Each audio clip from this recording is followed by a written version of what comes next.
This is huge news. You may have noticed it is Pride Month. It is June 2nd. And guess what? CNN is calling it. Big brands are pulling back on Pride merchandise and events this year. That's right. For the last several years, Pride Month was a splashy marketing event for big brands. Stores adorned windows with rainbow flags, LGBTQ-themed T-shirts and mugs. Not anymore. Companies are treading lightly. Look at this. They even say Bud Light and Target. Let me tell you this. When I walk into Target, there's usually a few things that I want to get. I want to check the collectible card section because sometimes, check this out, depending on where you are in the country, an old Target or Walmart might have extremely rare Pokemon cards or Magic the Gathering that are like, no joke. Really? My buddy went to a store and there were like 10-year-old cards sitting there for like $50 that were actually worth hundreds of dollars. But I digress. I don't want to see weird gay stuff like tuck-friendly bathing suits. And when I buy beer, I want to make crude, off-color jokes with my friends, not be lectured by a man who thinks he's a woman. Naturally, this cost a lot of money to these brands, and they're all panicking now. And Asmongold had a great video where he started pulling up all these different corporations, and none of them changed their logos because get woke, go broke. Everybody said, no way. Now, despite all that, there is still a concern. They're hiding their wokeness. Mm-hmm. They're still running these policies behind the scenes. They're just trying to pretend like it's not actually happening. But I think it's a big win. I agree. I think that there's probably going to need to be legislation, or not legislation. There's probably going to be people who are suing about the. I lost what I was going to say. Just happened again. Suing about something related to Pride Month? Well, it's suing about DEI hires and practices? Yeah, like suing to see if they're actually going to be able to keep the people out. Keep what people out? The people like DEI hires. Mm. Well, I'm lost. But like that's in the government, right? You're talking about like in Target. Well, no, they're not going to be able to, like, unless you sue over civil rights laws, saying, look, this is illegal to not hire me or whatever. Right. There's not going to be any kind of significant change. There has to be a resulting issue for the corporations. Right. Like they're going to try to just say, oh no, we're not doing this anymore. But they're moving people around. Yeah. They're not actually saying, they're not actually changing policy. Yeah, and they're changing the DEI label in a lot of these corporations, right? Like I've seen that floating around. Yep. Like they stopped calling it DEI and they've used some new words, right? Like UFO to UAP, all these things. They keep rebranding. Oh, that was the worst. UAP. Yeah. What is that? Unidentified aerial phenomenon? Yeah. No, but they've changed it since anomalous. Yep. I think it was aerial, then it went to anomalous. Because it's in the water now. Yeah, exactly. Get out of here. Exactly. UFO. But they're doing it with DEI too, which is, I think you're right, Tim, that they're just reshuffling. It looks good on the outside that they've stopped doing this, but that's all they do. This is just Marxist stuff. They're rebranding and finding new ways to pump the evil in. Yeah.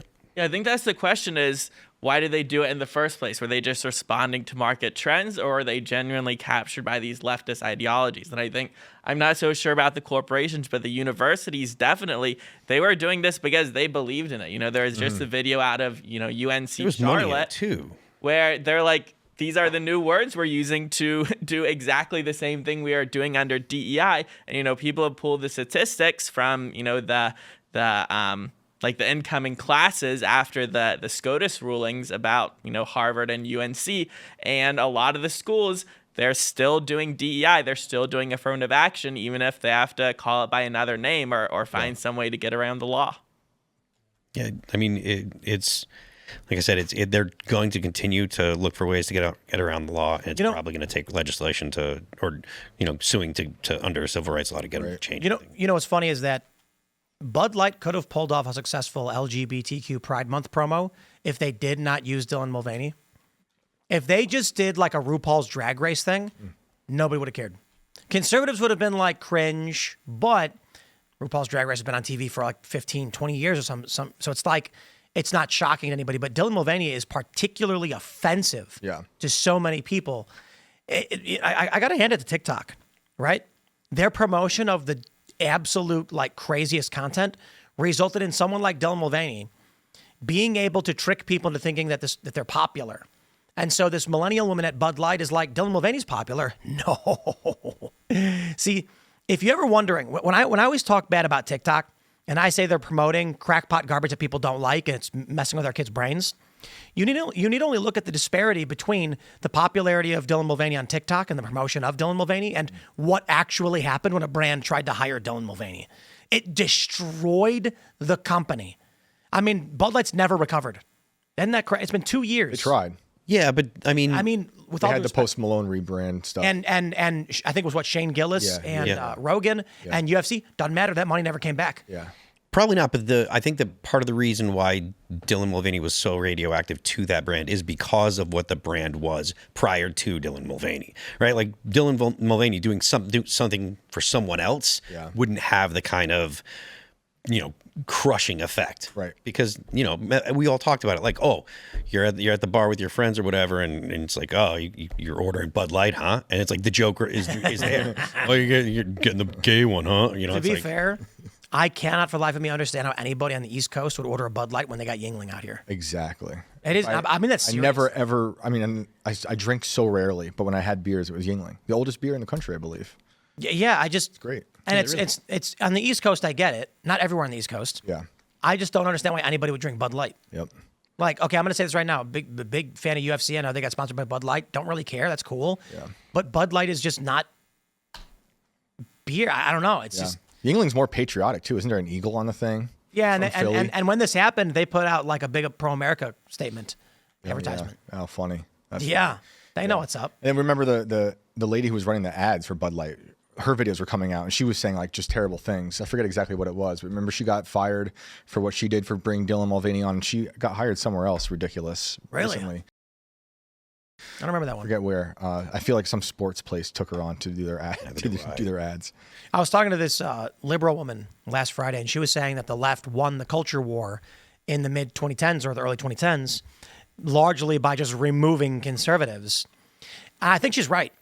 I think the cancel culture and woke left domination of institutions resulted in them just shoveling people under the rug.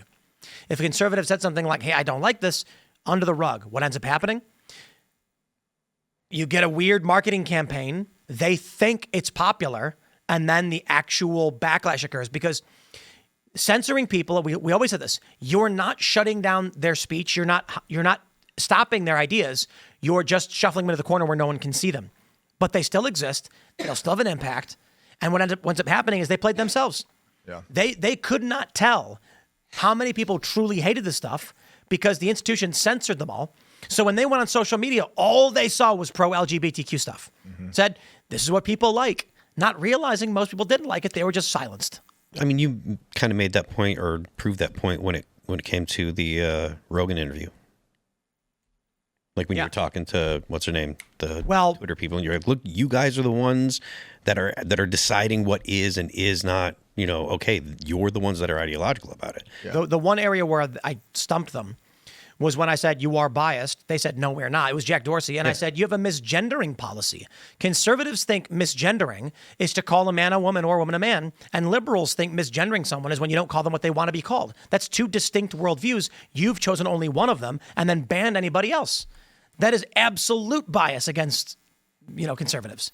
Yeah. And they were, Jack was kind of like, oh, like he kind of realized it, like, oh yeah. Yeah. You can't deny conservatives don't agree with your view. You're banning them, right? Okay, great. That means you've chosen one worldview. Yep. But I've long described it like this. I long said that it was benefiting the right because I was like, imagine there's a mom and she's got two kids with her, two little boys. One is covered in chocolate. His hands are all messy and he's filthy and his hair's all messed up and he's wild and crazy. And the other one is looking prim and proper with a nice little suit and clean. On the surface, you look at him and you go, that kid's clearly, more well-mannered. And that messy kid, man, oof, that kid's got bad attitude. Turns out, nope, they're either just as bad as each other or one's worse, but mom doesn't let the clean kid have any ice cream at all. So the kid can't get dirty because the mom's very strict with him. What was happening is that social media was banning all of the fringe elements of the right, making the right look sane and rational, and letting the left go nuts and bash their faces on the table. And now people are like, I don't want to associate with that. And get more and more extreme over the years. Like the message that came from the far left filtered into the kind of the, normie left. And that's when things get real weird. Yeah. And there's still some corporations I saw today sharing pride stuff. Yep. Like the New York Yankees, I believe, was one of them.